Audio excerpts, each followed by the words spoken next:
அது வந்து கண்டிப்பா ஏற்றுக்கொள்ள முடியாது. பிரதானத்துவம் இந்த கூட்டத்தை கூட்டப்பட்டது. ஏன் இவ்வளவு பெரிய ஒரு கன்ஃபியூஷன்? நான் ரொம்ப சிம்பிளான ஒரு பர்சன். அவருக்கு வேற எந்த விதமான ரைட்ஸும் கிடையாது. புதிய தலைமுறை நேயர்களுக்கு வணக்கம். நேர்பட பேசு நிகழ்ச்சிக்கு உங்களை வரவேற்பதில் மகிழ்ச்சி. உள்துறை அமைச்சர் அமித்ஷாவை திரு ஓ பன்னீர்செல்வம் அவர்கள் சந்தித்து பேசியிருந்தார். அரசியல் பேசணும், தமிழகத்தினுடைய அரசியல் நிலவரம் குறித்து பேசணும் அப்படின்னு சொல்லியிருந்தார். ஜெயலலிதா அவர்களுடைய நினைவிடத்தில் செய்தியாளர்கள் கேட்கும் போது தனிக்கட்சியா அப்படின்னு கேள்வி எழுப்பும்போது, தனிக்கட்சி என்றெல்லாம் நான் எப்போதும் சொன்னதில்லையே, இணைவு குறித்து நாங்கள் பேசணும் அமித்ஷாவிடம் அப்படின்னு பேசியிருக்கிறார். இது அரசியல் களத்துல பேசு பொருளாகி இருக்கிறது. இதனை அடிப்படையாக கொண்டுதான் இன்னைக்கு நம்ம நேர்பட பேசு நிகழ்ச்சியை கட்டமைச்சிருக்கோம். நம்ம எடுத்துக்கிட்ட தலைப்பு தனி கட்சி இல்லை, அதிமுக ஒருங்கிணைப்பையே அமித்ஷாவிடம் வலியுறுத்தினேன் பன்னீர்செல்வம். பழனிசாமி பன்னீர்செல்வம் இணைவு என்ன திட்டத்தில் இருக்கிறார் அமித்ஷா அப்படின்ற தலைப்புல இன்னைக்கு நம்ம விவாதிக்க போறோம். 4 விருந்தினர்கள் என்னோடு இணைகிறார்கள். அறிமுகம் செய்கிறேன். திராவிட ஆய்வாளர் திருமிகு துரை கருணா, அரசியல் விமர்சகர் திருமிகு ரமேஷ் சேதுராமன், எழுத்தாளர் திரு ஜெயராம்கி, பத்திரிகையாளர் திருமிகு சுவாமிநாதன் ஆகியோர் இணைந்திருக்கிறார்கள். விருந்தினர்கள் 4 பேருக்கும் வணக்கம். திரு சுவாமிநாதன், நான் உங்ககிட்டயே ஆரம்பிக்கிறேன். கடந்த முறை இந்த தொண்டர் உரிமை மீட்பு குழு அவங்க ஒரு பெரிய மாநாடு போட்டிருந்தாங்க. ஆவேசமாக பேசியிருந்தார் திரு ஓ பன்னீர்செல்வம். திருந்தல அப்படின்னா 15ஆம் தேதிக்குள்ள திருந்தலன்னா திருத்தப்படுவீர்கள் அப்படின்னா சொல்லியிருந்தாங்க. 234 தொகுதியிலையும் நாங்க வேட்பாளர்கள் போடுவோம், அந்த மாதிரி எங்களை செய்ய வச்சிடாதீங்க, தனி கட்சி அப்படின்லாம் தான் பேசப்பட்டுச்சு. பன்னீர்செல்வமும் அதை ஆமோதிச்சிருந்தார். இப்போ அமித்ஷாவை சந்திச்சுட்டு வந்ததுக்கு பிறகு நான் அப்படிலாம் சொல்லவே இல்லையே, தனி கட்சியெல்லாம் ஒண்ணுமே இல்லையே அப்படின்ற ஒரு நிலைப்பாடு மாற்றம். இப்போ ஓபிஎஸ் அவர்களுடைய ஆப்ஷன்ஸ் அப்ப இப்ப என்னவா இருக்கு? தனி கட்சி இல்லை அப்படின்னு அவரே சொல்லிட்டார். இனி இபிஎஸோட அதாவது இணைவா, தாவேக்காவா, திமுகவா, இப்படி நம்ம கண்ணு முன்னாடி நிறைய ஆப்ஷன்ஸ் இருக்கு, நிறைய இதுல கோணங்கள் இருக்கு. அவருக்கான ஆப்ஷன்ஸ் என்னன்னு நீங்க பாக்குறீங்க? நிச்சயமா இப்ப ஓ பன்னீர்செல்வம் அவர்களுக்கு 3 வாய்ப்புகள் இருக்கு. நீங்க சொன்னது போல, ஒன்று திமுக, இன்னொன்று தாவேக்கா, இது எல்லாத்துக்கும் மேல அதிமுகவுக்குள்ளேயே மீண்டும் ஒரு இணைவு அப்படிங்கிறது. ஆனா அதுக்கான சூழல் இப்போ வந்து நெருங்கி வர்ற மாதிரி தான் நிறைய வாய்ப்புகள் தெரியுது. ஏன்னா நீங்க குறிப்பிட்டதை போல இதற்கு முன்பு மிக முக்கியமா பேசினாங்க, ஒரு தனி கட்சி ஆரம்பிப்போம். வைத்தியலிங்கம் சொன்னார் அந்த வார்த்தையை. அதிமுக உரிமை மீட்பு குழு இனிமேல் கழகமா மாறப்போகுது அப்படிங்கிற வார்த்தையை அவர் குறிப்பிட்டிருந்தார். ஆனா இப்ப அதற்கு நேர்மாறா பேசக்கூடிய ஒரு காட்சியை பார்க்க முடியுது. காரணம் என்ன அப்படின்னு பாத்தீங்கன்னா, செங்கோட்டையன் அவர்களுடைய மாற்றம் தான் இதுக்கு அடித்தளமா இருக்கு அப்படின்னு பாக்குறேன்.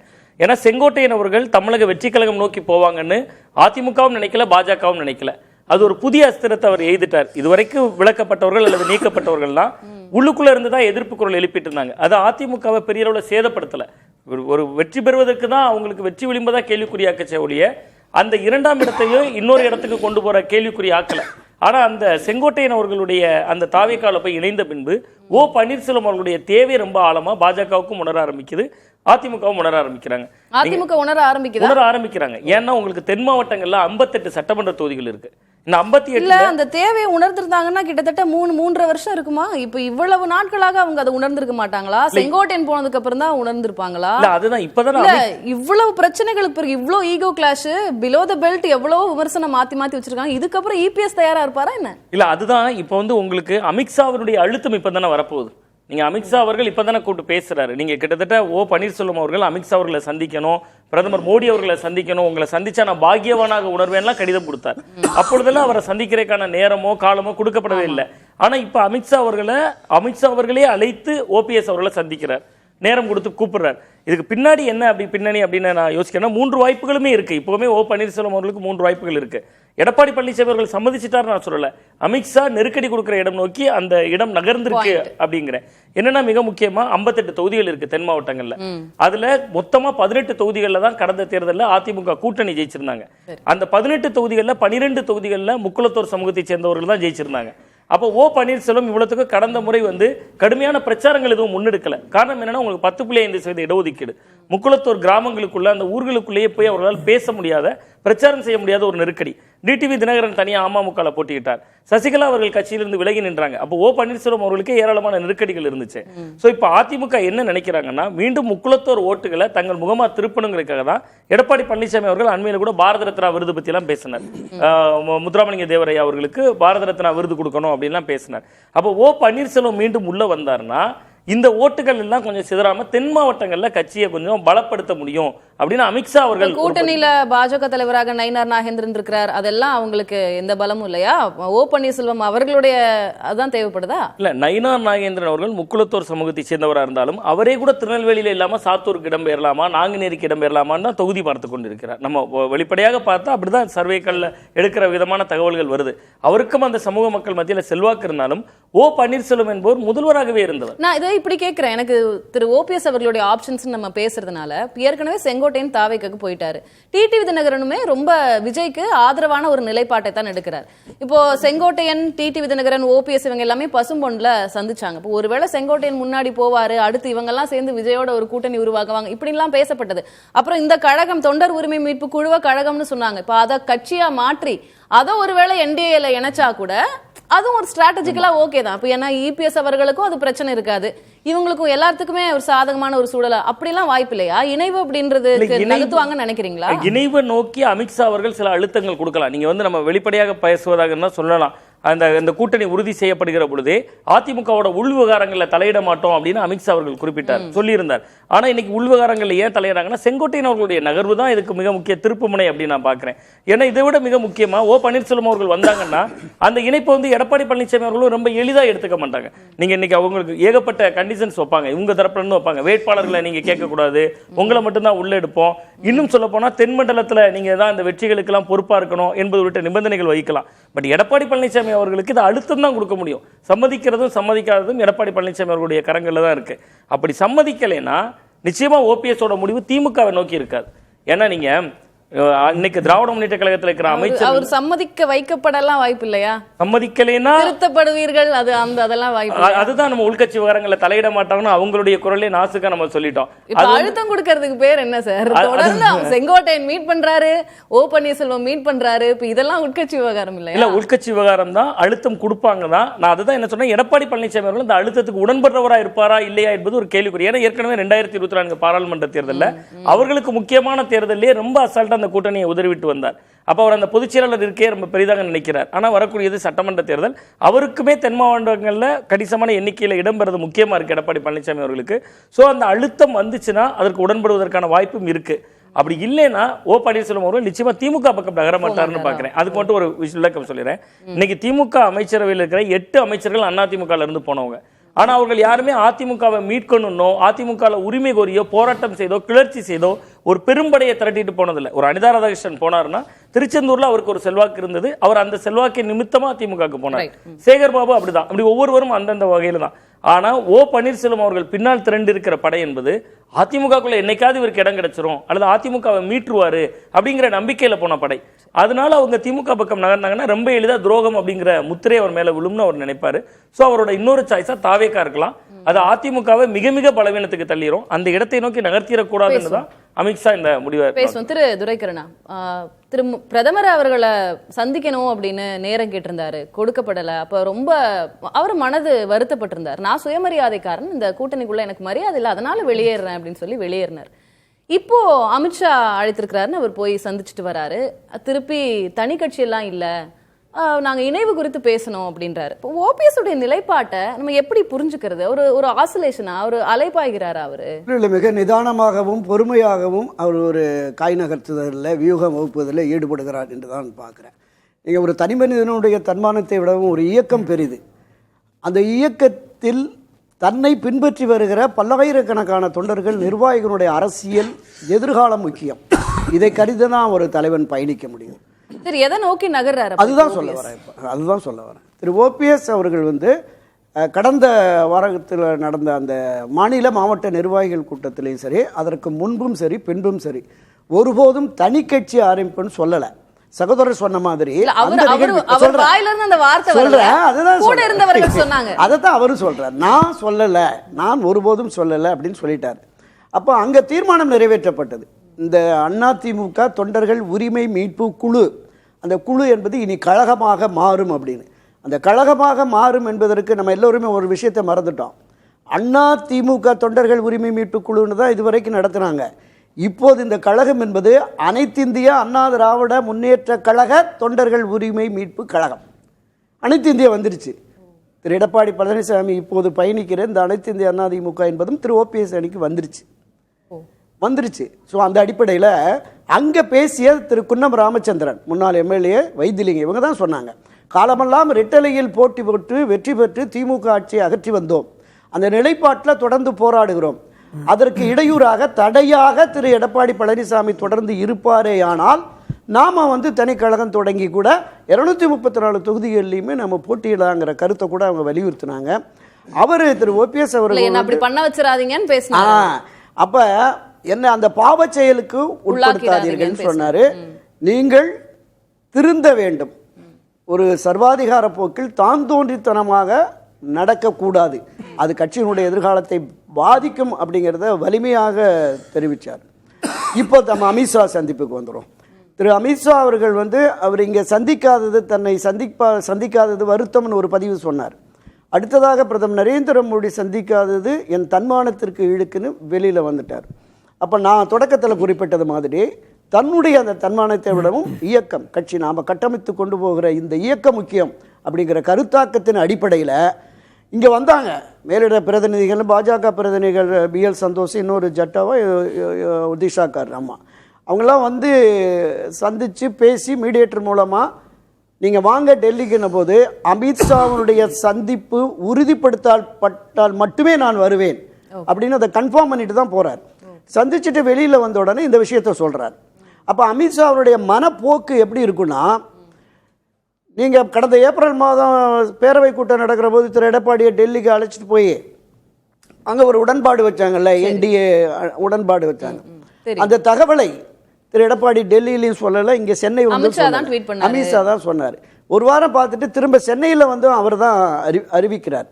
அப்போது அவர் நடத்தப்பட்ட விதம், திரு அமித்ஷா நடத்தப்பட்ட விதம், அந்த ஸ்டார் ஹோட்டலில் அவரை காக்க வச்சு தாமதித்து சில விஷயங்கள் எல்லாம் அவருக்கு ஒரு அமித்ஷாவுக்கே அழுத்தம் கொடுத்து இவர் தாமதப்படுத்தி வந்தது என்கிற அந்த நிலைப்பாடும், டைம் கொடுத்து போர்டை மாற்ற சொல்லி நிர்வாகிகள் மாற்ற சில விஷயங்கள்லாம் பேசிட்டு தான் பண்ணியிருக்காரு.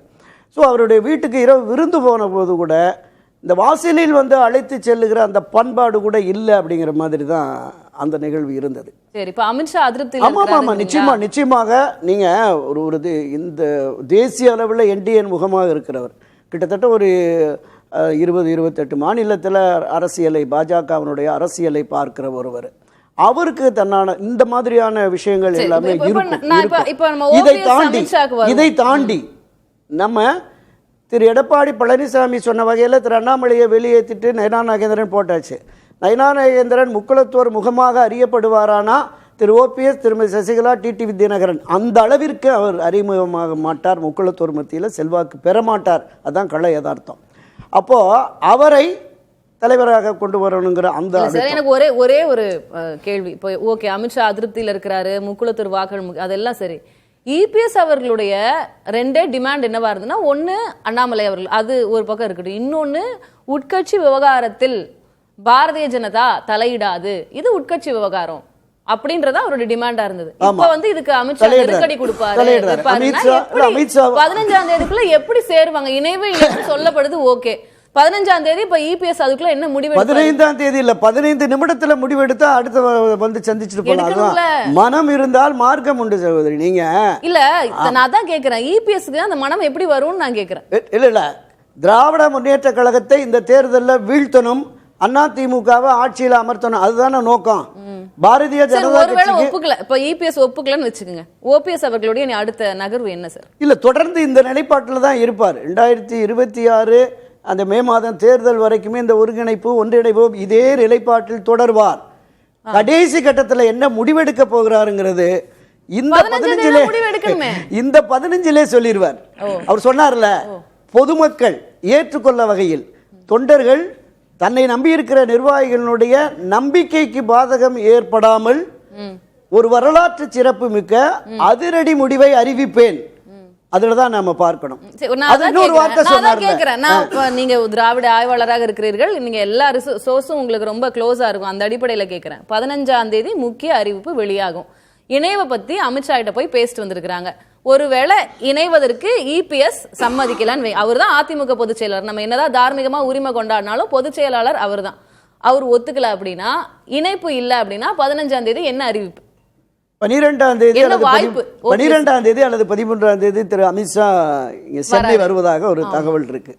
இங்கு வந்து அவர் யாரையெல்லாம் சந்திக்கிறார், எந்த விதமான முடிவை நோக்கி அவர் செல்லுகிறார் என்பதை பொறுத்து 15ல் அந்த முடிவு இருக்கும். நம்ம 15 வரைக்கும் காத்திருந்து தான் ஆகணும். நான் குறிப்பாக சொல்றது அதுதான். பாரதிய ஜனதா கட்சி இந்த தேர்தலில் 2026 தேர்தலில் திராவிட முன்னேற்ற கழகத்தை ஆட்சியிலிருந்து அகற்ற வேண்டும், அதே எண்ணமும் உணர்வும் தான் மரியாதைக்குரிய எடப்பாடி பழனிசாமிக்கு இருக்கிறது என்று கருதுவோம். இருந்தால் நிச்சயமா நீங்க ஒரு சாதாரணமாக ஓபிஎஸ் தனி மனிதன் பின்னாடி யாரும் இல்லைங்கிறாங்க. ஒரு விஷயத்தை மட்டும் பதிவு பண்ணுறேன். இந்த விஷயத்தை மட்டும் நான் பதிவு பண்ணுறேன். தேனி மாவட்டத்தில் மரியாதைக்குரிய புரட்சியர் எம்ஜிஆர் செல்வி ஜெயலலிதா காலத்தில் இருந்த நிர்வாகி நகரம் ஒன்றியம் கிளை இருந்தாங்களே 70% பேர் அவர் பின்னாடி இருக்கிறாங்க. ராமநாதபுரம், சிவகங்கை, தென் மாவட்டங்களில் 30% 40% பேர் காலமெல்லாம் அதிமுக பயணித்து அதுதான். சுவாமிநாதன், ஓபிஎஸ் வந்து அவ்வளவு தேவைப்படுகிறாரா? ஏன் ஓபிஎஸ் இவ்வளவு தேவைப்படுகிறார்? அவர்கிட்ட இருக்கிற முக்குளத்தூர் வாக்கு வங்கி, அதனால அது அமித்ஷா பாஜக உணர்ந்திருக்கிறார்களா? அதனாலதான் திருப்பி கூப்பிட்டு டைம் கொடுத்து அப்பாயின்மெண்ட் கொடுத்து அவரை வெளியில போயிடக்கூடாது, செங்கோட்டன் மாதிரி ஆயிடக்கூடாதுன்னு நினைக்கிறாங்களா? இல்ல, கால சூழல் வந்து இன்னைக்கு வந்து சிறு கட்சிகளுக்கான மதிப்பீடையே உயர்த்தி இருக்குல்ல. இன்னைக்கு வந்து விஜய் போன்ற புதிய வரவுகள் வர்றதுனால உங்களுக்கு வந்து இருக்கக்கூடிய ஓட்டுகள் எல்லாம் கரெக்டான முறையில் அந்த கூட்டணிக்குள்ள கொண்டு வரணும் அப்படிங்கிற மெனக்கடல் இருக்கு. அதைத்தான் அமித்ஷா அவர்கள், நீங்க போன தடவை பாத்தீங்கன்னா தென் மாவட்டங்களில் 21 சட்டமன்ற தொகுதிகளில் அமமுகவால் அதிமுக தோத்தாங்க. இந்த தடவை ஓபிஎஸ் அதே மாதிரி ஒரு ஆட்ட குலைப்பரா மாறிடக்கூடாது அப்படிங்கக்கூடிய அக்கறையில பாஜக இதை களமாடுறாங்க அப்படின்னு தான் பாக்குறேன். திரு ராம்கி, இப்போ அமித்ஷா என்ன திட்டத்தில் இருக்கிறாரோ தெரியல. இப்போ இதெல்லாம் பார்த்துக்கிட்டு இருக்கிற இபிஎஸ் உடைய நிலைப்பாடு என்னவா இருக்கும்? ஏன்னா தொடர்ந்து உட்கட்சி விவகாரத்தில் அவங்க தலையிடுறது இல்லை, அதுதான் என்னுடைய டிமாண்டா இருந்தது அப்படின்னு சொல்ற இபிஎஸ் இப்போ இவ்வளவு சுத்தி பத்தி எரியுது. செங்கோட்டையன் ஒரு பக்கம் போயிட்டாரு, அதிமுகல இருந்து முக்கியமான ஒரு சிலர்லாம் திமுகவுக்கு போயிட்டாங்க, ஓபிஎஸ் இப்போ அமித்ஷாவை மீட் பண்றாரு. இபிஎஸ் அதிமுகவுடைய நிலைப்பாடு என்னவா இருக்கும்? அவருடைய நிலைப்பாட்டில் ஒன்றும் மாற்றம் இல்லையே. அதாவது அதை மாற்றம் செய்வதற்கான அதுக்கான முகாந்திரமோ அதுக்கான ஒரு சூழலும் இல்லையே. இப்போ அதாவது அவர் தன்னுடைய நிலைப்பாட்டில் ரொம்ப தெளிவாக இருக்கார். அவர் அதுக்கான தேவையும் இல்லை. இன்னைக்கு அதிமுக வந்து தமிழ்நாட்டுடைய என்டிஏ முகமாக எடப்பாடியை தான் வைத்திருக்கிறது. தொடர்ந்து அதுதான் நிறுவுறாங்க. அவங்க 6 மாதங்களாக அது அவங்க சொன்ன முகமாக எடப்பாடி பழனிசாமி அவர்கள் இருக்கிறார். ஆனா முடிவெல்லாம் அமித்ஷா எடுப்பார். முடிவை எங்க அமித்ஷா எடுத்திருக்கார்? முடிவு அமித்ஷா எடுத்திருந்தாருன்னா இன்னைக்கு என்டிஏ அலையன்ஸ் ஸ்ட்ராங் ஆகி எல்லாம் அப்படியே கூட்டணியே ஃபார்ம் ஆகியிருந்துருக்கணும். அவங்க கிட்ட தானே என்டிஏ இருந்தது, பாஜக என்டிஏ இருந்தது. அமித்ஷாவை தானே மீட் பண்றாங்க.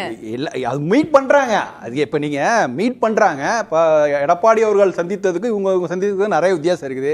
எத்தனையோ பேர் போனாங்க, ஒரு போட்டோ கூட வரல, செய்தியா கூட வரல, எப்படி போனாங்கிறது கூட செய்தி வரல.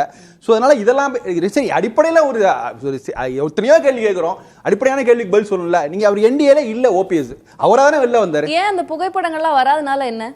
புகைப்படம் விட்டுருங்க, அது வேற. உள்துறை அமைச்சர் சந்திக்கிறாங்க போது அது செக்யூரிட்டி சந்திக்கலாம் நம்ம சொல்ல முடியாதுல்ல. சரி, இல்ல அமித்ஷா மறுக்கல. சரி, மறுக்கல, அமித்ஷா மறுக்கல. உள்துறை அமைச்சரா இருக்கார், அவர் மறுக்க வேண்டிய அவசியம் இல்லை. ரெண்டாவது, உள்துறை அமைச்சர் போது செக்யூரிட்டி பிரச்சனை இருக்கு, அதெல்லாம் விட்டுருங்க. என்டிஏல நான் இல்லைன்னு தான் சொன்னார் ஓபிஎஸ். இப்போ என்டிஏ எதையும் முன்னிலைப்படுத்தி எதற்காக போய் அப்பாயின்மெண்ட் என்ன சொல்லி அப்பாயின்மெண்ட் வாங்கி பாக்குறாரு தெரியாது. அவங்க அழைச்சிருக்காங்க, அமித்ஷா அமித்ஷா கூப்பிட்டுருக்காரு, ஓபிஎஸ் தேவன் அவங்க அழைச்சிருக்காங்க. ஒரு டேட் ஒன்னு ஃபிக்ஸ் பண்றாரு. அதுல நம்ம எல்லாம் என்ன அஷ்யூம் பண்ணிட்டோம்னா 15ஆம் தேதி ஒரு சரியான சமிக்ஞை வரலன்னா ஒரு கட்சி ஆரம்பிப்பார் அப்படின்னு தான் எதிர்பார்த்தோம். இன்னைக்கு அவசரமாக நாங்களாம் தனி கட்சி, நான் அன்னைக்கும் பேசல இன்னைக்கும் பேசலன்னு அவசரமா மறுக்க வேண்டிய அவசியம் என்ன வந்தது? ரியலிஸ்டிக்கா பேசினா அவர் வந்து என்டிஏ இடம்பெற வேண்டும்னா அவருக்கு ஒரு தனி கட்சி இருக்கணும். நீங்க ஒரு தனிமை மீட்பு உரிமை குழுவை அப்படியே கழகமா மாத்திட்டா அப்ப என்ன அர்த்தம்? அது கழகம்னா கட்சி, அது ஆக்சுவலா அந்த கட்சியை எப்படி இங்க என்டிஏல அகாமடேட் பண்ண முடியுமா? அதற்கு எடப்பாடி ஒப்புக்கொள்ளவே மாட்டார், பாஜகவே ஒப்புக்கொள்ளாது. எப்படிங்க ஒரு அதிமுக ஒரு தலைமை இருக்கும்போது அவங்களை எதிர்த்து உரிமை மீட்பு வச்சு அதை கன்வெர்ட் பண்ணி கழகமாக்கி நாங்கள் ரொம்ப தெளிவா இருக்கோம் அப்படிலாம் சொல்லிட்டு அவங்க போய் என்டிஏல எங்களையும் சேர்த்துக்கணும் சொன்னா எப்படி சேர்த்துப்பாங்க? இல்ல, என்டிஏல ஒருபோது சேர்க்கல. அதிமுக ஒன்றிணையணும். அதிமுகல தான் அவர் அடுத்த ஸ்டெப்புக்கு போறாரு. அவர் என்டிஏக்கே உள்ள விட மாட்டாங்கன்றாரு. என்டிஏல போக மாட்டேன்ட்டார். ஒருங்கிணைப்போம் அதிமுக ஒருங்கிணைக்கணும். அதுதான் ஒரே இலட்சியம், ஒரே நோக்கம், ஒரே எண்ணம், அதை நோக்கி தான் பயணிக்கிறார். எடப்பாடி பிடிவாதமாக இருந்தா மீண்டும் ஒரு தோல்வியை சந்திப்பார். யதார்த்தம். நான் பிராக்டிகலா ஒன்னு சொல்றேன். இப்போ அதிமுக இணைவுங்கிறதுல இபிஎஸ் அவர்களுக்கு பெரிய பிரச்சனை நெருடல் இருக்கலாம், அவருடைய பதவி குறித்த அந்த ஒரு இன்செக்யூரிட்டி கூட இருக்கலாம். ஆனா என்டிஏல இவங்க ஒரு கட்சி ஆரம்பிச்சு சேர்றாங்க அப்படின்னா என்டிஏல ஓபிஎஸ் இருந்த மாதிரியும் ஆச்சு, அதிமுகவுல இல்லாத மாதிரியும் ஆச்சு. அதுதானே அவங்களுக்கு சாதகமா இருக்கும். என்டிஏவுக்கு தமிழ்நாடு தலைவர் யாரு? இபிஎஸ். அப்புறம் எப்படி அவர் சீட்டு கொடுத்து அவர் ஜெயிக்க வைப்பாரு? முடியாதுங்க, அது நடக்காது. சரி, திரு ராம்கி. அதிமுக என்கிற பிளாட்டில் ஓபிஎஸ்க்கு இடம் இல்லைங்கிறத எடப்பாடி தொடர்ந்து சொல்லிட்டு இருக்காரு. அந்த பிளாட்ல இடம் இல்ல, அந்த அபார்ட்மெண்ட்ல இடம் இருக்குது. அந்த அபார்ட்மெண்ட் தான் என்டிஏ. அந்த அபார்ட்மெண்ட்ல இடம் ஏற்படுத்தி கொடுப்ப பொறுப்பு வந்து பாஜகவும் இருக்கு. அவங்க ஈவன் தோ என்டிஏ தலைவர் சொன்னா கூட பாஜக வந்து ரெக்கமெண்ட் பண்ணா அதை எடப்பாடி ஏற்றுக்கொள்ளக்கூடிய இடத்துல இருக்கு. அவர் அதிருப்தி காரணமா தானே என்டிஏல இருந்து விலகினாரு. அது காரணமே சொல்லலையே. என்ன அதிருப்தி காரணம்? எனக்கு அப்பாயின்மெண்ட் கொடுக்கலங்கிற அதிருப்தி தான், வேற என்ன அதிருப்தி இருக்கு? இப்போ என்னைக்கு திரும்ப பேட்சப் பண்றாரு, என்ன காரணம் சொல்றாரு? அப்ப பாஜக அவங்க அப்பாயின்மெண்ட் கொடுத்தா முக்கியம் பண்றாரு, அதானே திரு துரைக்கண்ணு. அப்ப நீங்க என்டிஏல அப்ப உங்களுடைய முயற்சிகள் எல்லாமே என்டிஏ இடம்பெறுவதற்கான முயற்சிகள் தான். என்டிஏ இடம்பெற வேண்டும் என்றால் நீங்க ஒரு கட்சி ஆரம்பிக்கணும். அந்த கட்சி ஆரம்பிக்கான ஐடியாவும் இல்லை அப்படின்னு சொன்னா நீங்க திரும்ப சர்க்கிள் போட்டு நிக்கிறீங்க. என்னை பொறுத்த வரைக்கும் அவருக்கு ரெண்டு ஆப்ஷன் தான் இருக்கு. ஒன்னு என்டிஏக்குள்ள வருவது, அதிமுகவில் வருவதற்கான வாய்ப்புகளே இல்ல. என்டிஏவில் இடம்பெறுவது, என்டிஏ இடம்பெறுவதற்கு ஏதாவது ஒரு அமைப்பு கட்சி வேண்டும். சரி, இப்போ அமித்ஷா அவர்களுடைய வருகைக்கு பிறகு ஏதேனும் ஒரு முடிவு இருக்கும் அப்படின்னு சொல்லலாம். அமித்ஷா வந்து இந்த அழுத்தத்தை கொடுக்க மாட்டாரா? இபிஎஸ் அவர்களுக்கு கொடுக்க மாட்டாரா? இணைப்பு பத்தி அவங்களுக்கு பாஜகவுக்கு இணைப்பு மேல அக்கறை இருக்கு இல்லையா? அவங்களுக்கு வாக்கு வங்கி சிதறாம வரணும் என்டிஏக்குன்னு அவங்களுக்கு அந்த அக்கறை இருக்கு இல்லையா? இன்னைக்கு இருக்க சூழல் எடப்பாடி தான் அழுத்தம். அதாவது நீ எடப்பாடி அழுத்தம் தராரா, அமித்ஷா அழுத்தம் தராரா இருக்கட்டும், இப்போ ஓபிஎஸ் அழுத்தம் தராரு. டிசம்பர் 15 எதுக்கு ஒரு டேட்டா செட் பண்ணாரு? யாருக்கு கெடு விதிக்கிறார்? செங்கோட்டைன்னு ஒரு கெடு விதித்தார், அவருக்கு கட்சியில் நீக்கப்பட்டு பதவிகள் போனுச்சு. இப்ப டிசம்பர் 15 கெடு விதிக்க யாருக்கு கெடு விதிக்கிறார்? எடப்பாடிக்கா? எடப்பாடி தான் தெளிவா சொல்லிட்டாருங்க கட்சியில இடம் இல்லைன்ட்டு. அப்ப டிசம்பர் 15 கெடுங்கிறது யாருக்குன்னா அமித்ஷாவுக்கு எடுக்கப்பட்ட கெடு. டிசம்பர் 15க்குள்ள போய் மீட் பண்ணிட்டு வந்துட்டாருங்க திரு அமித்ஷாவை. ஆமா, மீட் பண்ணிட்டாரு. இப்ப அங்க சில விஷயங்கள் பேசப்படும். என்ன பேசினாங்கன்னா அவங்க சொல்ல போறதில்ல, அவங்க சொல்ல போறதில்ல, இருதரப்பும் சொல்ல போறதில்ல. நம்ம வந்து யூத் அடிப்படையில் தான் பேசுறோம். ஒருவேளை அவர்கள் கேட்டு இவர் ஏதாவது நிராகரித்துக்கலாம், இல்ல இவர் கேட்டு அவர்கள் நிராகரித்துக்கலாம், ஏதோ நடந்திருக்குது. ஆனா டிசம்பர் 15 என்ற காலக்கெடு வைக்கிறதுக்கான காரணம் என்னன்னா, ஏதோ ஒரு மறைமுகமாக பாஜக தலைமைக்கு நேரடியாக மறைமுகமாக ஓபிஎஸ் ஒரு அழுத்தத்தை கொடுக்கிறார், ஒரு கெடு விதிக்கிறார். திரு ராம்கி, நான் புரிஞ்சுக்கிறதுக்காக கேட்கிறேன். நீங்க சொன்னதுபடி இணைவுன்றது சாத்தியம் இல்லை அப்படின்றீங்க. என்டிஏக்குள்ள அவர் வர்றதுதான் சரியா இருக்கும். அப்படி வரணும் அப்படின்னா அவர் இப்போ ஒரு கட்சின்னு ஒண்ணு வச்சிருக்கணும். கட்சியோட தானே என்டிஏக்குள்ள வரும். அவர் தனி கட்சி இல்லன்ட்டாரு. இப்ப இந்த ரெண்டு ஆப்ஷனும் இல்ல உங்களோட கூட்டின்படி. அப்ப என்ன பண்ணுவாரு? கட்சி உள்ள ஒரு அமைப்பு வச்சிருக்காரு, அதோட பேரை ரீநேம் பண்ணலாம். இப்ப நீங்க அதே கட்சி எடுத்துட்டு வந்து இப்ப நீங்க மீட்பு குழுவை வந்து கழகமா வந்து என்னங்க பூவுக்கும் புஷ்பத்துக்கும் என்னங்க வித்தியாசம்? ஒண்ணும் இல்ல. நீங்க வேற ஏதாவது ஒரு அடிப்படையில ஒருங்கிணைந்த அதிமுக, இல்ல வேற ஏதாவது எம்ஜிஆர் அதிமுக, எப்படியாவது ஒரு கட்சியை நேம மாத்தி ஒருங்கிணைந்து நீங்க டிடிவி தினகரோட சேர்ந்து ஒரு அகாமடேட் ஆகி அப்படியே உள்ள வந்தா கூட என்டிஏல வருவதற்கான அனைத்து வாய்ப்பு, அதுக்கெல்லாம் வாய்ப்பே கிடையாது. ரொம்ப சிம்பிள் ஆப்ஷன். நீங்க அமமுக சேர்ந்துருக்கலாம். நீங்க அமமுக சேர்ந்து கொண்டு அமமுகவே என்டிஏல கொண்டு வந்திருக்கலாம். இந்த மாதிரி ஆப்ஷன்ஸ் இவங்க முதல்ல இவங்க மூன்று பேருமே அவருக்குன்னு ஒரு டிமாண்ட் இருக்குல்ல. இபிஎஸ் சிஎம் கேண்டிடேட்டா இருந்தா நான் போக மாட்டேன். அவருக்கு டிமாண்ட் நீங்க அவரை கன்வின்ஸ் பண்ணி கொண்டு வர வைக்கலாம். இப்ப அவர் அந்த ஒரு காரணம் சொல்லி என்ன காரணத்துக்காக இவங்க வெளில போறாங்க? அதிமுக வலிமை இழந்து இருக்கிறது. இப்போ பெரிய மெகா கூட்டணி, வலிமையான கூட்டணியை கட்டுவோம் அப்படின்றாங்க. இப்ப எப்படிங்க கட்டுவாங்க? அதிமுகவினுடைய ஆப்ஷன் என்னன்னு நான் கேக்குறேன். ஓபிஎஸ் போயிட்டாரு, இப்ப தினகரன் என்டிஏல இருந்து போயிட்டாரு, ஓபிஎஸ் போயிட்டாரு, முக்கியமான ஒரு ஆள் செங்கோட்டையன் மேற்குல முகமா இருந்தவர் தாவைக்கு போயிட்டாரு. என்ன ஸ்ட்ரென்த் அப்படின்றது அதிமுக வலிமை இதெல்லாம் இருக்கட்டுங்க. நீங்க முதல்ல வலிமை எழுந்திருக்கீங்க, உங்களுக்கு ஆப்ஷனே கிடையாது.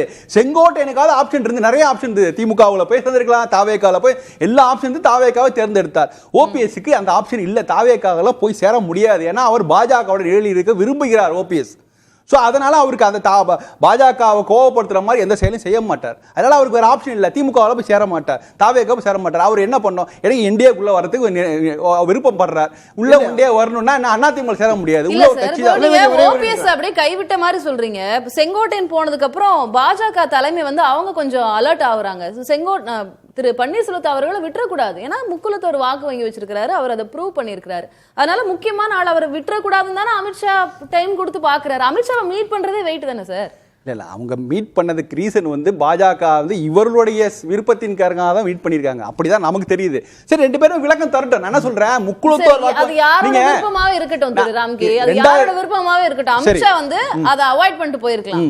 இப்போ ஆக்சுவலா அவங்க சொல்றது வந்து அமித்ஷா தான் கூப்பிட்டாருன்னு. சரி, யார் கூப்பிட்டாங்க, இவர் கேட்டாரு, அதெல்லாம் டிஃபரெண்ட். அவர் அப்பாயின்மெண்ட் கொடுத்திருக்காருங்க, பாத்துருக்காரு, பேசியிருக்காரு. செங்கோட்டையனுக்கும் சந்திப்பதாக செய்தி வந்தது இல்ல. செங்கோட்டையன் மாதிரி ஓபிஎஸ்க்கு அவர் அப்பாயின்மெண்ட் கொடுத்து பார்த்திருக்கலாம். இதனால ஒரு பெரிய விஷயமே கிடையாது. அவர் ஆல்ரெடி அதிமுக மட்டும் அவர் என்டிஏல இருந்து வெளில தான் இருக்காரு. அவரு இப்போ நீங்க செங்கோட்டையன் போய் பார்த்ததே பெரிய சர்ச்சையானது. இவர் அந்த கட்சியில இல்ல, என்டிஏ விட்டு வெளில அவரா தான் அனௌன்ஸ் பண்ணாரு. ஓபிஎஸ் நான் என்டிஏல இல்லன்னு சொன்னாரு. அவர் தனிப்பட்ட போயிருக்காரு. ஒரு ரெக்வெஸ்ட் என்ன, எனக்கு திரும்ப என்டிஏக்குள்ள வருவதற்கான ரெக்வெஸ்டா இருக்கும். அதை என்ன செய்வது? ரெண்டு விஷயம் தான். ரெண்டே விஷயம் தான். ஒன்னு ஒரு கட்சி ஆரம்பிக்கணும், இல்ல தன்னுடைய ஆதரவாளர்களுக்கு பாஜக செய்து பாஜக மூலமா சீட்டு பெறுவார். அதற்கு எடப்பாடி தடை சொல்லவே போறதில்ல. நீங்க அவருடைய ஆதரவாளர்களுக்கு இணைவு அதிமுக இனி அவர் வர்றதுதானே பிரச்சனை, வேற ஒண்ணு இல்ல. அவர் எத்தனை வழக்குகள் போட்டிருக்காருங்க எடப்பாடி தலைமை மீது. அவர் சேலஞ்ச் பண்ணி எத்தனையோ வழக்கு போட்டிருக்காரு. இன்னைக்கே எடப்பாடி ஏற்றுக்கொண்டால் கூட இந்த வழக்குல இருந்து வெளியே இருக்க டைம் ஆகும். உங்களுக்கு 4 மாசம் தான் இருக்கு எலெக்ஷன். ஒரே ஒரு எங்க குறுக்கிட விரும்புறீங்க? இல்ல திராவிட முன்னேற்ற கழகத்தை இந்த தேர்தலில் வீழ்த்தணும். அப்போ என்ன இருக்கு, ஒரு 21% வச்சிருக்காங்க. என்டிஏல ஒரு 18-39% இருக்கு. அதுலயும் கூட கொஞ்சம் கொஞ்சமா அப்படியே குறைச்சிட்டு வாங்க. இந்த பாமகயில் இந்த பக்கம் ஓபிஎஸ் இல்லை, திரு டிடிவி தினகரன் இல்லை, இதுல ஒரு 8-10%. ஆமாம், ஒரு 10-12%. என்ன நினைச்சாருன்னா, ஒரு விலகினவங்க விலகி விட்டவங்க ஒரு 10-12% போயிருந்தா தாவேகா வந்தா நமக்கு சரியா இருக்கும்னு கணக்கு போட்டாரு. இப்போ அதுல தோல்வி. அப்ப வெற்றிக்கான வழியே இல்லாம எல்லாத்தையுமே வெளியே அனுப்பிச்சுட்டு அப்புறம் எதை வச்சு எந்த வாக்குகளை வச்சு வெற்றி பெறுவாருங்கிறது தான் இப்ப கேள்வி. அதைத்தான் திரு அமித்ஷா சொல்லி அழுத்தம் கொடுப்பார்.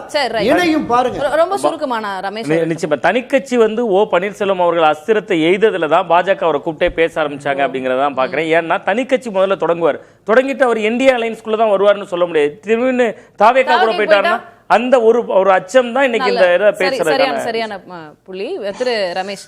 அமித்ஷா அவர்களுடைய, திரு ரமேஷ் உங்களுக்கான கேள்விதான், அமித்ஷா அவர்களுடைய நிலைப்பாடு என்ன? ஏன்னா என்டிஏல இருந்து தினகரன் போனாரு, அப்புறம் ஓபிஎஸ் போனாரு, அப்பெல்லாம் பெருசா கண்டுக்கல. பிரதமரை பார்க்கணும் அப்படின்னு அவங்க முன்னாடி பெர்மிஷன் கேட்டப்பெல்லாம் கொடுக்கல. இப்போ திரு ஓ பன்னீர்செல்வம் அவர்களை கூப்பிட்டு பேசுறாரு, இணைப்பு பத்தி பேசணும் அப்படிங்கிறாரு. என்ன அமித்ஷாவுடைய ஸ்ட்ராட்டஜி என்ன? அமித்ஷா தான் சொல்லணும். நம்ம ஊகத்தின் அடிப்படையில் ஒரு சில விஷயங்களை பேசுறோம். ஒரு விஷயம் மட்டும் சொல்லிடுறேன். இந்த டெல்லிக்கெல்லாம் போகிறதுக்கு முன்னாடியே இந்த இணைப்புகள் நடக்குங்கிறதுக்கான ஒரு அஷூரன்ஸ் இருந்தது. காரணம் என்னன்னா, இபிஎஸ் அந்த மனநிலையில் இருந்தார். இபிஎஸ் இணைப்பு மனநிலையில் இருந்தார். ஆனால் எந்தவித அஷூரன்ஸும் கொடுக்கப்படலை. இதுக்கான பேச்சுவார்த்தைகள் நடைபெற்றன. ஆனால் கடைசி நேரத்தில் அதை எல்லாமே ஃபைனலைஸ் பண்ற டைம்ல ஓபிஎஸ் அவர்கள் முறையாக அதுக்கான ஒரு ரெசிப்ரோகேட் பண்ணல. இது ரொம்ப புது தகவலா இருக்கு. நான் இதை வந்து இதுவா சொல்றேன்னு கூட வச்சுங்க. நான் நீங்க நம்பணுங்கிற அவசியம் இல்லை. பட் நான் உங்களுக்கு சொல்றேன் என்ன விஷயங்கிறது. அது என்னன்னா, எந்தவித அதாவது டிஸ்கஷன்ஸ் தொடர்ந்து நடந்து கொண்டிருந்தது. இன்ஃபேக்ட் செங்கோட்டையன் அவர்கள் ரொம்ப அவசரப்பட்டுட்டாருன்னு தான் சொல்லணும். 3 விஷயத்துல அவசரம். எனக்கு இப்போ நீங்க இபிஎஸ் இணைப்பு மனநிலையில் இருந்தார் அப்படின்னு நீங்க சொல்றது நிறைய வகையில எனக்கு வந்து இடிக்குது. இடிக்கும் ஆனா இல்ல சமயத்துல உண்மை இடிக்கும். நான் சொல்றேன் கேளுங்க. இப்ப இணைப்பு நடக்கும்னு சொல்றதுக்கான ரீசன் டக்குன்னு ஒரு மனநிலை மாறிட்டாரு. அவரு அமித்ஷா கூப்பிட்டு சொன்ன உடனே இவர் மனநிலை மாறிட்டாரா? இல்ல, இதுல எல்லாமே கணக்கு. அதான் சொன்னேன். இன்னும் சொல்ல போனா ஐயா செங்கோட்டையன் அவர்கள் கொஞ்சம் அவசரப்பட்டுட்டாருன்னு நான் சொல்லுவேன். ஏன்னா அவர் தான் இந்த இணைப்பை நடத்தணும்னு ஆசைப்பட்டவர். அதுக்காக ரொம்ப முனைப்புகள் உடனே வந்து அக்ரஸிவா போனது அவர். ஆனா அவர் செய்த விஷயங்கள்ல 3 விஷயங்கள் என்னை பொறுத்தவரை கொஞ்சம் அவசரப்பட்டார்னு பார்க்கறதுல. முதல் விஷயம் நாட்கள் கெடு விதித்தது. 2வது முக்கியமான விஷயம், எடப்பாடி பழனிசாமி அவர்களை பத்தி இது பண்ணும்போது, கிரிட்டிசைஸ் பண்ணும்போது அவர் வந்து கொடநாடு போன்ற விஷயங்களை பற்றி எல்லாம் பேசியது. 3வது தாவேகால போய் இணைந்தது. அது அவருடைய சாய்ஸ். 10 நாள் கெடுவெல்லாம் விதிச்சிட்டு போய் அமித்ஷாவை தான் மீட் பண்ணிட்டு வந்தார். ஒரு நிமிஷம் இருங்க, அததான் சொல்றேன். போய் மீட் பண்றதெல்லாம் வேறங்க. அமித்ஷா டக்குன்னு போய் யார் கேட்டாலும் ஒரு சிலருக்கு வந்து என்டர்டெயின் பண்ணுவார். ஏன் அதிமுகல இன்னைக்கு இருக்கேன், நான் இது சம்பந்தமா பேசணும்னு சொன்னா சரி டைம் கொடுக்குறேன்னு சொல்றாங்கன்னு வச்சுக்கோங்க. ஆனால் அதை தாண்டி ஒரு லெவலுக்கு மேல அவர் எப்போ இன்டர்வியூன் பண்ணுவாரா பண்ணலையாங்கிறது தான் திரும்பவும் பல விவாதங்கள்ல சொல்லியிருக்கிற விஷயம். மத்தியில் பாஜக தான் என்டிஏவை தலைமை தாங்குகிறது. இந்த கூட்டணி இந்த கட்சியுடைய தலைமை அமித்ஷாவிலுமே ஒத்துக்கொண்டது. மாநிலத்தில் அதிமுக தான் என்டிஏக்கு தலைமை. சஜஷன் யார்தான் வேணா இருக்கலாம். இப்போ பாஜகவை பொறுத்த வரைக்கும் ஒரு கூட்டணியில இருக்குன்னா அவங்களுடைய முக்கியமான போக்கஸ் என்னவா இருக்கும்? தங்களுடைய கூட்டணி வெற்றி பெற வேண்டும். காரணம் என்ன? நீங்க ராஜ்யசபா சீட்டு ஸ்டேட்டை விட்டுருங்க, ஸ்டேட்ல கூட்டணி ஆட்சி அதெல்லாம் நிறைய விவாதங்கள்லாம் நடந்தது இல்லையா, அதெல்லாம் விட்டுருவோம். உங்களுக்கு ராஜ்யசபா சீட்டு தமிழ்நாட்டில இருந்து உங்களுக்கு கூட்டணி கட்சியில இருந்து இருந்தா மட்டும்தான் உங்களுக்கு பல வகையில லாபம் சென்ட்ரல் கவர்மெண்ட்ல இருக்கும்போது அந்த வகையில தான் இம்பார்ட்டன்ட். இப்போ நான் சொல்றேன் பாஜக கூட்டணியை பொறுத்த வரைக்கும் அப்படி இருக்கக்கூடிய சூழல்ல இவங்க என்ன எதிர்பார்க்கறாங்க? ரிப்பீட்டடா ஒரு சஜஷன் சொல்றாங்க, இல்ல நீங்க தலையிடாதீங்கிற மாதிரியான இதுல வந்து இபிஎஸ் அவர்கள் சொல்றாருன்னா ஒரு லெவலுக்கு மேல அவங்களால புஷ் பண்ண முடியாது. அதனால தான் என்ன சொன்னாங்க, நாங்க அந்த உள்கட்சி விவகாரத்துல தலையிட முடியாது. இருந்தாலும் இப்போ உங்களுக்கு ஒரு சில ரிப்போர்ட்லாம் வருது இன்டெலிஜென்ஸ் ரிப்போர்ட்ல. இப்போ செனாரியோ எக்ஸ் இவர் இருந்தால் என்ன, இல்லைன்னா என்ன, தனி கட்சி தொடங்கினால் என்ன, இல்லைன்னா டிவிகேல போய் ஜாயின் பண்ண, இந்த மாதிரியாக பல விவகாரங்களை எல்லாமே களத்துல இருந்து ஒரு அனாலிசிஸ் பண்றாங்கன்னா இந்த பர்முடேஷன் காம்பினேஷனை வச்சு நிச்சயமா ஒரு சீரியஸ் டிஸ்கஷன் நடக்கும்ங்கறத நீங்க புரிஞ்சுக்கணும். உட்கட்சி விவகாரத்துல தலையிடுவோம் ஏங்க, நான் கூட்டணி விவகாரங்க, இது உட்கட்சி விவகாரம் கிடையாது. உட்கட்சி விவகாரம் இல்லாம என்ன சார்? இப்ப செங்கோட்டையன் வெளில போனாரு, இப்ப செங்கோட்டையனை திரும்ப கொண்டு வந்து அவங்க இது பண்ணாங்க கிடையாது. ஆனா அவங்க சொல்லக்கூடியது இந்த மாதிரியாக ஒரு செனாரியோ. இன்னும் நான் அடுத்தது கூட சொல்லலாம், ஜனவரி மாதத்துல ஒருவேளை இவரை டிடிவியை கூட உள்ள கொண்டு வரதுக்கான வாய்ப்பு இருக்குன்னு நினைச்சா என்ன சொல்ல முடியும்?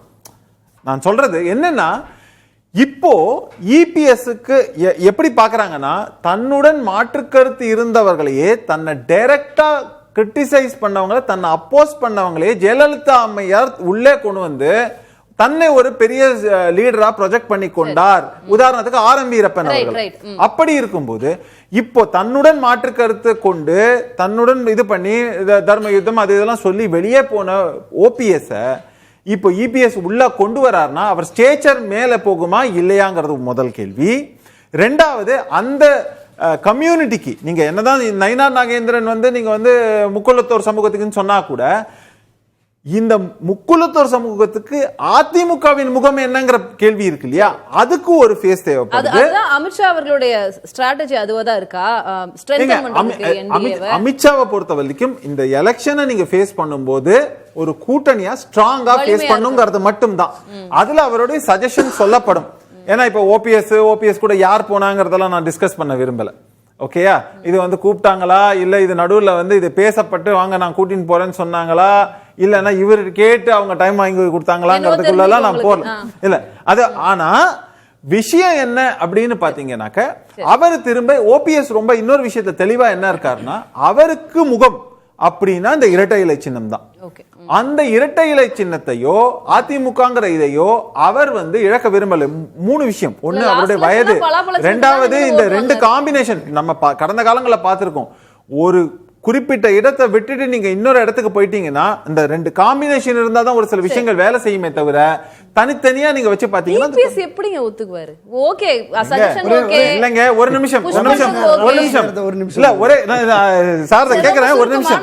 அதாவது அவருக்கு உண்டான மரியாதையை கொடுக்க வேண்டும்னா அது என்னென்னலாம் கொடுக்கலாம், அவை தலைவர் கொடுக்கலாம், பல விஷயங்கள்லாம் இருக்கும். அவங்க இந்த என்ன பண்ணுவாங்க, ஏது பண்ணுவாங்க, எப்படி டிஸ்கஸ் பண்ணுவாங்கலாம் நமக்கு தெரியாது. ஆனா என்ன மாதிரியான விவகாரங்கள், ஏன்னா ஒருத்தர் இணைக்கிறீங்க உள்ளுக்குள்ள கொண்டு வரீங்கன்னா அவருக்கு உண்டான மரியாதையும் கொடுக்கணும். அதே சமயத்துல இவரும் அவரை தான் இந்த ஒற்றை தலைமைங்கிறத ஏற்றுக்கொள்ளணும். அப்படி என்ன மரியாதை கொடுத்து எப்படி இணைவு நடக்கும்ன்றதெல்லாம் பாப்போம். அவர்கிட்ட கேட்போம். திரு அமித்ஷா அவர்கள் 2021 அலையன்ஸ் பேசுறப்போ அமமுகவுக்கு ஒரு 15 இடம் கொடுங்க, 41 தொகுதிகளில் அமமுக அதிமுகவின் வெற்றியை பாதிக்கும் மத்திய உளவுத்துறை தகவல் சொன்னார். எப்போ? 2021. இப்போ 96 தொகுதிகள், 16 நாடாளுமன்ற தொகுதிக்கு உட்பட்ட 96 தொகுதிகள்ல வெற்றி தோல்வியை தீர்மானிக்கும் சக்தியாக அந்த வாக்கு வங்கி இருக்குங்கிற தகவல் அவருக்கு போயிருக்கு. அந்த அடிப்படையில தான் இதை ஒருங்கிணைக்க வேண்டும் என்று பாஜக விரும்புகிறது. அதான் தொடக்க முதலே திரு ஓபிஎஸ் அவர்களுடைய முடிவானது என்பது ஒருங்கிணைந்த அதிமுக. தனி கட்சி தொடங்குறதோ அல்லது என்டிஏல போகிறதோ அது மாதிரியெல்லாம் இல்லை. ஸோ அதற்கான காரியங்கள் சாத்தியமா அப்படிங்கிறத நோக்கி தான் போகிறாரு. என்னென்னா நீங்கள் ஒரு வலிமை மிக்க ஒன்றுபட்ட அதிமுக வலுவான கூட்டணி தான் வெற்றி சாத்தியம் அப்படிங்கிறது யதார்த்தம். இப்போது பாஜகவில் போட்டியிட விரும்புபவர்களும் சரி, அண்ணா திராவிட முன்னேற்ற கழகத்தில் போட்டியிட விரும்புபவர்களும் சரி, இந்த ஒன்றுபட்ட அதிமுக வந்தால்தான் வெற்றி சாத்தியங்கிறத பொதுவாகவே சொல்கிறாங்க. 65 சிட்டிங் எம்எல்ஏ கிட்டத்தட்ட 28 பேர் இந்த மாவட்ட செயலாளராக இல்லாத முன்னாள் அமைச்சர்களாக இல்லாத மாவட்ட செயலாளர்கள் பார்ட்டி இந்த முறை ஃபண்டு கொடுத்தா தான் நாங்கள் தேர்தலில் நிற்போம் அப்படிங்கிற அளவுக்கு வந்துட்டாங்க. மிக மோசமான சூழல். கட்சியில் இருக்கிற மூத்த உறுப்பினர்கள் எல்லாம் வெளியேறுகிற பொழுது பலகீனமாகிறதுங்கிறது கீழே தொண்டன் விரும்புகிறான். தொண்டன் வந்து அதை ஒருங்கிணைக்கணும் விரும்புகிறான். அந்த தொண்டர்களின் உரிமை குரலாக தான் திரு ஓபிஎஸ் அவர்கள் தொடர்ந்து சொல்றார். இதுல இன்னொரு டைமென்ஷன் சொல்றேன்.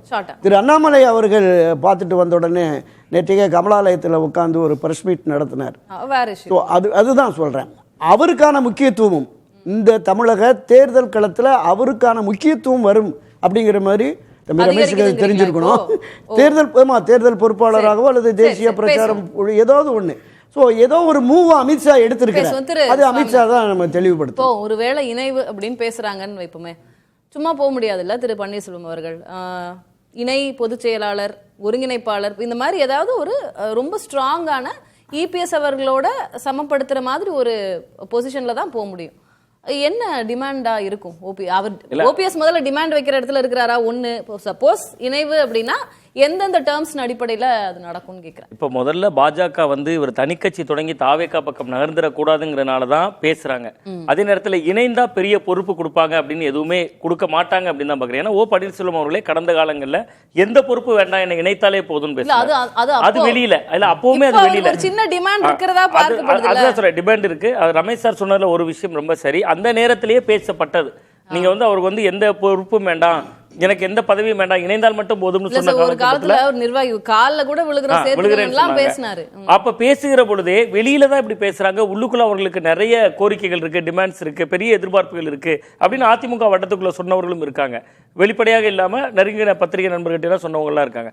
அப்ப இப்ப என்னன்னா இவருக்கு உண்மையிலேயே இப்ப வந்து ஒரு தேவை இருக்கு அதிமுகவுக்கு. பன்னீர்செல்வம் எனக்கு என்னன்னா எப்படி வந்து ஒரு பொதுக்குழுல எப்படி பன்னீர்செல்வம் அவர்களை கட்சி விட்டு வெளியேற்றினாங்க அப்படின்றது மறுபடியும் அந்த மாதிரி ஆக முடியாதுல்ல. அவரோட பொசிஷனை நல்லா ஹோல்ட் பண்ணிட்டு தானே போக முடியும். நிச்சயமா பண்ணிட்டு தான் போக முடியும். அதே நேரத்தில் இப்ப அவர் வந்து நீக்கப்பட்டவரை மீண்டும் எடுக்கணும்ல. இப்ப 10ஆம் தேதியே பொதுக்குழு அவர்களுக்கு கூடுது. இதே வந்து அவரை நீக்குவதற்கு காரணங்களா இருந்ததுல மிக முக்கியமா அன்னைக்கு கட்சி அலுவலகத்தை அவருடைய ஆதரவாளர்கள் சேதப்படுத்தினாங்க உள்ளிட்ட பல்வேறு விஷயங்கள் இருந்துச்சு. இப்ப அவர் உள்ள வர்றாருனாலே அதுக்கே அவர்கிட்ட மன்னிப்பு கடிதமாவது குறைந்தபட்சம் எடப்பாடி பழனிசாமி அவர்கள் வாங்குவார். வாங்காம நேரடியா சேர்த்தாங்கன்னா அது அவருடைய தலைமைத்துவத்தை கேள்விக்குறியாக்கும் அப்படிங்கிற ஒரு இடம் இருக்கு.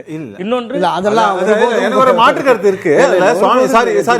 ஒரே மாற்று கருத்து என்னன்னா, இப்ப இணைக்கிறோம்னு வரும்போது அத டிமாண்ட்ஸ் இருக்கலாம். இன்னொன்னும் ஒரு தலைவர் அவர் அடிப்படை தொண்டனா சேர்த்துக்கணும்னு சொன்னா கூட நீங்க அவருக்கான ஒரு பேசிக் மரியாதையான ஒரு இதை கொடுத்தா மட்டும்தான் அவருக்கும் ஒரு சென்ஸ் ஆஃப் சாட்டிஸ்பாக்சன். ஏன்னா அவர் இந்த தேர்தலில் பணியாற்றணுங்கிறது இருக்கு. மூணாவது விஷயம், இதை பண்ண மாட்டாங்கிறது என்னுடைய கருத்து. ஏன்னா அது எல்லாம் அந்த சமயத்துல நடந்தது. மனக்கசப்புகள் நீங்கியது. அவங்க என்ன சொல்லிட்டு போவாங்கன்னா, அது அன்னைக்கு வந்து மனக்கசப்புகள் இருந்து வாட்எவர் இட் இஸ், இன்னி சிச்சுவேஷன்ல இங்க இருந்து எப்படி பயணிக்கிறோம்ங்கிற மாதிரி தான் இருக்கும். நான் வந்து மன்னிப்பு கடிதம் கொடுக்கணும் இதெல்லாம் கேட்க ஆரம்பிச்சாங்கன்னா அது வந்து திரும்ப ஒரு பெரிய ரப்சர்ல கொண்டு போய் விடும். அது வந்து ரெண்டு தரப்பும் விரும்பலங்கிறதா என்னோட பாயிண்ட். இல்ல இந்த பக்கம் இருந்து ஜே அணி ஜா அணி இணைப்பு இருக்குல்லப்பா, அது மாதிரி என்னோட வந்த தொண்டர்களை அகாமடேட் பண்ணிக்கங்க. அப்படிதான் அவருடைய கோரிக்கை. ஆமா, அதுதான் இப்போ வந்து கடைசியாக பன்னீர்செல்வம் அவர்களுக்கு இந்த தென் மண்டலங்களுக்கு ஒட்டுமொத்தமா அந்த தேர்தல் பணிகளுக்கான பொறுப்பு வழங்கப்படுறதுக்கான ஒரு வாய்ப்பு இருக்கு. ஏன்னா நான் குறிப்பிட்டதை போல கடந்த தேர்தலில் ஒரு 10.5% இடஒதுக்கீடால பன்னீர்செல்வம் அவர்களாலே களத்துக்கு போய் பெரிய அளவில் ஒர்க் பண்ண முடியல. நீங்க 18 தொகுதிகள் ஜெயிச்சிருந்தாலும் கூட பல தொகுதிகள் அது எந்த தாக்கத்தையும் ஏற்படுத்தல. டிடிவி தினகரன் அவர்கள் தனியா இருந்தாங்க. அப்ப நீங்க தென் மண்டலத்துல வேலை பாருங்க, தேர்தலில் நீங்க உங்க வெற்றிகளை பதிவு செய்யுங்க, அதுக்கு பின்பு கட்சியில் முக்கியத்துவம் வாய்ந்த பொறுப்புகள் கொடுக்கலாம் அப்படிங்கிற இடத்துல தான் எடப்பாடி பழனிசாமி உறுதியா இருப்பாரு அப்படின்னு பாக்குறேன். ஏன்னா இப்போ இணைந்த உடனே ஒரு பெரிய பொறுப்பு வந்துருச்சு. அவர்கள் சொன்ன வேட்பாளர்கள் எல்லாம் போட்டாங்கன்னா மீண்டும் ஒரு கழகமாக மீண்டும் ஒரு யுத்தமாக மாறிடுமோங்கிற அச்சம் இயல்பிலேயே எடப்பாடி பழனிசாமி அவர்கள். திரு ராம்கி, நீங்க அப்படிலாம் நடக்கும்ன்ற மாதிரியே பார்க்கலையா? அப்ப 3 பேரும் கிட்டத்தட்ட ஒரு புள்ளி அது பேசினாங்க. இந்த மாதிரி பதவி வாங்கி போறதுக்கான எல்லாம் வாய்ப்பு நம்ம ஜஸ்ட் அசியூம் தான் பண்றோம். உங்கெல்லாம் ஒரே புள்ளி தான். அவங்களுடைய நிச்சயமா இணைப்பு வேறுபாடு இருக்கு, அவங்களுடைய பார்வை வேறுபாடு இருக்கு. பார்வை இருந்தாலும் அவங்க வைக்கிற புள்ளி ஒண்ணுதான். இப்படி நடக்கும். அந்த புள்ளியில கனெக்ட் பண்ணினாலும் வர செய்தி வந்து நிச்சயமா நடக்கிறதுக்கு வாய்ப்பே இல்லை. ஓபிஎஸ் அவர்கள் அதிமுகவின் இணைவதற்கான வாய்ப்புகளே கிடையவே கிடையாது. அவர் என்டிஏவை இடம்பெறுவதற்கான வழி இருக்கு. அதற்கு வந்து எடப்பாடி அவர்கள் அக்செப்ட் பண்ணிக்கணும். என்ன மாதிரி அக்செப்ட் பண்ணிக்கிறாருன்னா, ஒரு கட்சியை ஆரம்பிச்சு வேறு என்டிஏல இணைறாருன்னா எடப்பாடி பழனிசாமி அவர்கள் ஏன் அக்செப்ட் பண்ணணும்? அது என்டிஏல தானே அவரு சேர்ந்தாரு. அவ ஆல்ரெடி இருந்தவங்க தானே, ஏற்கனவே இருந்தவங்க தானே. ஏற்கனவே இருந்த என்டிஏ பாஜக தலைமையில் இருந்தது. அவங்க ஏப்ரல்ல வந்து எடப்பாடி கையில ஒப்படைச்சாங்க. அந்த என்டிஏவோட ஒப்படைச்சாங்க. அதுக்கப்புறம் என்டிஏ ஃபார்ம் ஆகவே இல்லையே. நான் என்ன கேக்குறேன்னா, எடப்பாடி பழனிசாமி அவர்களுக்கு அப்போ ஓகே தான். அப்ப தினகரன் இருந்தாரு, ஓபிஎஸ் இருந்தாங்க, அப்ப இபிஎஸ் அவர்களும் வந்து இணைஞ்சாங்க. அப்போ என்டிஏவா தான் இருந்தது. என்டிஏல இருந்தா அவங்க வெளில போயிருக்காங்க. திருப்பி அவங்க என்டிஏல வரதுல ஒண்ணு இபிஎஸ் பிரச்சனை இல்ல. நீங்க 2024 இருந்த என்டிஏவை என்டிஏன்னு சொல்றதே தவறு. அது எடப்பாடி எதிர்ப்பு அணி. ஆக்சுவலா நீ எடப்பாடி எதிர்ப்புங்கிற விஷயத்தை வைத்துதான். இல்லனா ஒரு 2024 நாடாளுமன்றத்தில் ஒரு பாஜக தலைவர் போயிட்டு பக்கத்துல தினகரன் வச்சுக்கிட்டு எங்க எலெக்ஷன் முடிஞ்சா இவருக்கு தான் அதிமுக வரும்னு சொல்லுவாரா? அது மோடி வேண்டும் என்பதற்கான தேர்தல். அது எடப்பாடி பத்தி பேசியிருக்கவே தேவையில்லை. உங்களுடைய கோல் என்ன? எடப்பாடி மோடி வர வேண்டும் என்பது தானே. என்றைக்காவது அவங்க என்டிஏல பிரச்சாரத்தில் எடுத்து பாருங்க, ஒப்பீட்டு அளவில் பாருங்க, அதை பத்தி பேசினாங்களா? இல்ல அவங்களுடைய முழுக்க இரண்டாம் இடம் பெறுவது தான் அந்த போட்டி நடந்தது. 2024 நாடாளுமன்ற தேர்தலில் எடப்பாடியை ஓரங்கட்டுவது, எடப்பாடி அணியை இல்லைன்னா நீங்க விருதுநகர்ல ஏங்க போய் ஒரு கேண்டிடேட், அது அதிமுக கேண்டிடேட் கிடையாது, விஜயகாந்தோட பையன் நிற்கிறார், அவரை எதிர்த்து இப்படி ஒரு ஸ்ட்ராங்கான கேண்டிடேட் போடுவாங்களா பாஜக? ராதிகா கொண்டு நிறுத்துவாங்களா? பல தொகுதிகளில் எடப்பாடி அவர்கள் இரண்டாம் இடத்துக்கு கூட வரக்கூடாதுன்னு நினைச்சு போட்ட கேண்டிடேட். அது எதிர்ப்பு அணி. எடப்பாடி போட்ட தான் முக்கியம். எடப்பாடி போட்ட கேண்டிடேட் இருக்குல்ல, பக்கத்து ஊருக்கு பக்கத்து தெருவுக்கு தெரியாதவன் எல்லாம் போட்டாரு. ஒரு 33 பேர்ல 30 கேண்டிடேட் அறிமுகம் இல்லாதவன். 3 கேண்டிடேட் தான். அந்த கள்ளக்குறிச்சி குமரகுருவனை, தென் சென்னையில போட்ட ஜெயவர்தன், அங்க போட்ட சிங்கை ராமச்சந்திரன் 3 பேர் தான். 30 பேரு அறிமுகம் இல்லாதால் 20 வருஷம் சென்னையில இருந்தவரை கொண்டு போய் தேனியில போட்டாங்க. எல்லாம் டெபாசிட் வாங்க. நீங்க எங்கெல்லாம் ஓட்டிங்க, எங்கெல்லாம் வாய்ப்பு 2024ல எடப்பாடி செய்த மிகப்பெரிய வரலாற்று தவறு தான் இந்த தோல்விக்கு காரணம். எடப்பாடி தான் முழு பொறுப்பு அதற்கு. விருதுநகர், தென் சென்னை, அங்க இதுல தருமபுரி, கோயம்புத்தூர், இங்கெல்லாம் வந்து அதிமுக அணி ஜெயிக்கக்கூடிய வாய்ப்பு எல்லாம் ஒரு ஸ்ட்ராங்கான கேண்டிடேட்டை போட்டு அது தோல்வி முக காண்றதுக்கு முக்கியமான வேலை பார்த்தது இந்த நீங்க சொல்ற என்டிஏ கூட்டணி தான். ஸோ அப்படிப்பட்ட கூட்டணி மாறி அவங்க வந்து எடப்பாடியை உள்ள அப்சர்வ் பண்றாங்க. பண்ணும்போது அவங்க முதல் நாள் அறிவிப்புல என்டிஏவோட தலைவர் எடப்பாடிங்கிறாங்க. சரி, பாஜக அழுத்தம் தரும், நிச்சயமா அழுத்தம் கொடுத்து ரெக்கமெண்ட் பண்ணோம், இவங்களை சேர்த்துங்க என்டிஏல. அதை நிச்சயமாக எடப்பாடி அவர்கள் பரிசீலிப்பார். அதிமுக சேர்ப்பதற்காக பாஜக நிச்சயமா அந்த பரிந்துரை செய்யவே செய்யாது. அதற்கு வாய்ப்புகளே கிடையாது. என்டிஏவில் இடம்பெறுவதற்கு வந்து அப்ஜெக்ஷன் சொல்ல மாட்டார் எடப்பாடி அவர்கள். ஆனா நீங்க பாஜக எடப்பாடிக்கு அழுத்தம் கொடுத்து இவங்களை சேர்த்துக்கு பாரா, பாஜக நேரடியாக ஓபிஎஸ்க்கு மேல ஒரு அழுத்தத்தை போட்டு இங்க பாஜக உள்ள சேர்ந்துருக்கேன்னு சொல்லலாம்ல. ரொம்ப ஈஸியாச்சு. திரு ரமேஷ்க்கு ராம்கியோட கருத்துல மாற்று கருத்து இருந்தது என்ன? இல்ல இப்போ ஓபிஎஸ் இதுக்குள்ள வராருன்னு வச்சுக்கோங்க, என்டிஏக்குள்ள தான் இருக்காரு. அவருக்காக சீட்டை வந்து இவங்க கொடுக்க போறாங்க அப்படின்னா, போன வாட்டி மாதிரி என்ன இந்த தனியா வந்து ஒரு சின்னத்தை ஒதுக்கி அவர் இண்டிபெண்டன்ட் கேண்டிடேட் மாதிரி பண்ணுவாரு. அதுக்கு எவ்வளவு பணம் செலவு செய்யப்பட்டதுங்கிறது யாருக்கும் தெரியாது. அதெல்லாம் தேவையில்லாத விஷயம். டிபிக்கலா ஒரு கட்சியை வந்து 10 கான்ஸ்டிடியூன்சி செலவு பண்ணதை ஒரு கான்ஸ்டிடியூன்சில செலவு பண்ணாங்க அப்படிங்கிறது தான் அவுட் பிஹைண்ட் தி சீன். எது ஃபீசிபிள் எது ஃபீசிபிள் இல்ல, அதுதான் சொன்னேன். இது எல்லாமே இப்ப என்னன்னா எல்லாமே வந்து 3 விஷயம். ஒன்னு, கள வேலைங்கிறது ஒன்று இருக்கு. அதுக்கு உங்களுக்கு நம்பகத்தன்மையான சரியான பர்சன்ஸ் இருக்கு. ஏற்கனவே நான் சொல்றேன், கொங்கு பெல்ட்ல ஏடிஎம்கே வீக்கெண்ட் பண்றதுக்கு அத்தனை மூவ்ஸையும் டிஎம்கே செய்து கொண்டிருக்கிறது. இன்னும் ஒரு சில பிரச்சனைகள் அதிமுகவிற்குள் ஓடிக்கொண்டிருக்கிறது. இந்த சமயத்துல தாவேக்கு அது வெளியில நான் சொல்றது அவுட் சைடர் சொல்லல, உள்ளுக்குள்ளேயே சொல்றேன். அது ஒரு விஷயம் ஞாபகம் வச்சுக்கணும். ஏன்னா ஏற்கனவே செங்கோட்டையன் அவர்கள் போயிட்டாரு, கோபிச்செட்டிப்பாளையம், அவருக்கு வந்து அது ஸ்ட்ராங் ஹோல்டுங்கிற பக்கம். இன்னொரு பக்கம் சொன்னேன் இல்ல, அது விட்டுருங்க, அது அவர் வெளில போயிட்டாரு, அது தாவேக்கல வாட்டவர் இட் இஸ். ஆனா அதுல இன்னொரு பார்ட்டிக்கு இன்ஃப்ளூயன்ஸ் இருக்குன்றது வேற. இந்த மாதிரியாக இருக்கும்போது நீங்க இங்க பார்க்க வேண்டியது, இன்னைக்கு ஒன்னு கள வேலை, இன்னொன்னு வந்து பர்செப்ஷன் வார்.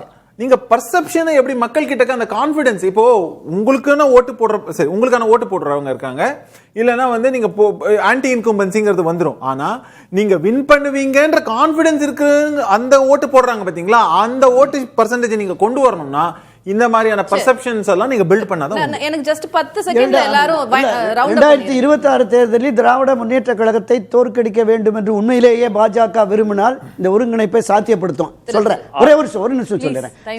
சாத்தியப்படுத்தும். எப்படின்னா, கேஸ் இருக்கு, 2021 இல்ல, டிசம்பர் நமக்கு அவ்வளவு இல்ல நேரம் இல்ல இல்ல, திரு சுவாமிநாதன். இல்ல அது அது எல்லாமே அழுத்தம் கொடுப்பாங்க. சரி, ரெட்டலை சரி, கேஸ் சரி, இருக்கு, சரி, நான் அழுத்தம் வாங்கிக்கிறேன். கொடுப்பாங்க. அவருக்கே புரியுது சார். அவருக்கு என்ன செய்யணும்னு தெரியும். அதிமுக ஒருங்கிணைப்பு அல்லது தேசிய ஜனநாயக கூட்டணியின் ஒரு அங்கம், இந்த ரெண்டுல ஏதோ ஒரு வகையில டிடிவி தினகரன் அவர்களோ ஓ பன்னீர்செல்வம் போன்றவர்களோ உள்ள இருக்கிற பொழுதுதான் அந்த அணி வந்து ஒரு பலம் வாய்ந்த அணியா மக்கள் மன்றத்துல பார்க்கப்படும். அதனால அது அவசியம். Right. டிசம்பர் 15 போய் ஜனவரி 15 வந்தாலும் இவர் யாரையும் கெடு வைக்க முடியாது. பாஜக சொல்வதை தான் இவர் செய்வார். நதியின் வெள்ளம் கரை நெருப்பு, இது அவரே தேடிக்கொண்ட அவரோட வாழ்வு, அதுதான் அவருடைய நிலைப்பாடு. பார்க்கலாம். அதில் மாற்றம் இன்னும் இருக்காது. ஜனவரிக்குள்ள நிறைய நிகழ்வுகள் இருக்கு. அப்படி ஏதாவது இன்ட்ரெஸ்டிங்கா வருதான்னு பார்க்கலாம். விருந்தினர்களுக்கு நன்றி, நேயர்களுக்கும் நன்றி. அது வந்து கண்டிப்பா ஏற்றுக்கொள்ள முடியாது. பிரதானத்துவம் இந்த கூட்டத்தில் கூட்டப்பட்டது. ஏன் இவ்வளவு பெரிய ஒரு கன்ஃபியூஷன்?